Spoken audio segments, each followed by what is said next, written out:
Un générique de James Bond est constitué tout le temps en deux parties. Donc on a un pré-générique qui est le générique avec le canon. En fait, on voit toujours James Bond à travers un canon qui se retourne vers vous. Donc il y a un regard caméra vers le spectateur et qui lui tire dessus. Et avec le thème musical qui est toujours le même depuis le début. Et on peut considérer que c'est une sorte de logo animé.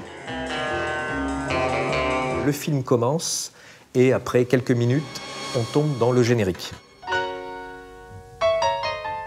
On a toujours de superbes créatures qui ondulent dans des poses lascives autour d'attributs virils du monde de l'espionnage. Alors des balles, des canons de revolver, on les voit effectuer des cabrioles. Et puis ensuite, ça change selon que le Bond film va être à dominante aquatique, ou bien terrestre, ou bien dans les airs. Donc on aura des petites variantes. Tout a commencé il y a 50 ans très exactement avec James Bond contre Dr No et son générique, disons, minimaliste. C'est juste des ronds de couleurs très pop et on est en plus dans les années 60, attention, on n'a pas d'effets numériques ni rien, c'est très compliqué de faire des effets spéciaux. On est vraiment en analogique, on est au-dessus de son banc de montage et on pose des objets, hein, c'est que des effets optiques ou vraiment faits à la main. Donc c'est très très impressionnant pour l'époque et c'est parfaitement raccord avec la musique. Parmi les noms qui ont défilé au bas du grand écran, il y a Maurice Binder, créateur de 14 génériques très exactement.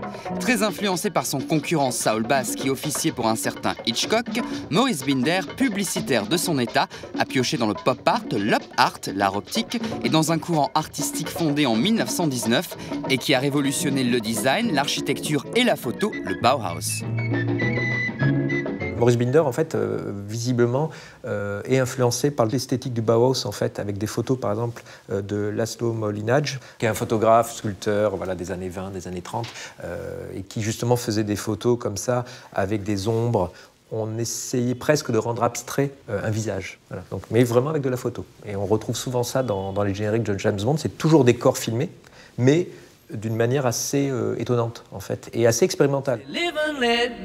À chaque époque, sa mode et son générique plus ou moins de bon goût, ambiance afro et vaudou pour vivre et laisser mourir en 73, ambiance je chante dans un aquarium pour rien que pour vos yeux en 81, ambiance cyberspace en plein balbutiement d'internet pour Demain ne meurt jamais en 97. Des génériques qui n'ont rien à voir avec l'histoire du film, sauf dans Meurt un autre jour en 2002. Là, exceptionnellement, le générique va être très explicite et très narratif. Et on vous montre ce que va endurer James Bond. Donc tout d'un coup, ça rentre vraiment dans le film et dans l'histoire. Donc là, il y a vraiment un travail entre le concepteur du générique et le réalisateur. C'est-à-dire que le générique devient vraiment une part complètement imbriquée dans l'histoire.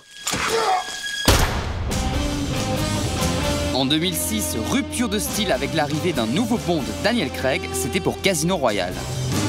On a Bond en réel et non plus en silhouette. Alors là aussi, ça obéit à une logique particulière puisqu'il faut installer le héros. Les gens ne le connaissent pas, donc il faut vraiment donner corps au personnage. En même temps, il y a un côté presque jeu vidéo, mais c'est aussi le Bond des années 2000. Et puis c'est très stylisé, et avec la musique rock Chris Cornell derrière. Produit bien emballé. Les génériques de James Bond, tout comme les génériques de Saul Bass de Hitchcock, ont montré qu'un générique était signifiant. On sait James Bond, on sait exactement ce que c'est. Ils sont tellement marqués que, sauf à s'aventurer dans le pastiche ou la parodie, aucun film prétendument sérieux ne peut se risquer à reprendre l'héritage Bond. Ils n'ont pas vraiment fait école là-dedans. Par contre, ils ont marqué leur temps.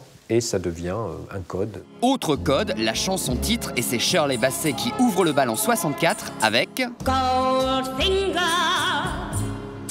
Les Bonds sont des films de producteurs, à savoir que ce sont eux qui impulsent le mouvement. D'ailleurs, on note qu'il y a très peu de réalisateurs de renom. L'idée, donc, c'est les producteurs qui l'ont imposé, et c'est de recruter, en fait, à chaque fois, une grande star de la chanson, et donc, en fait, avoir un tube.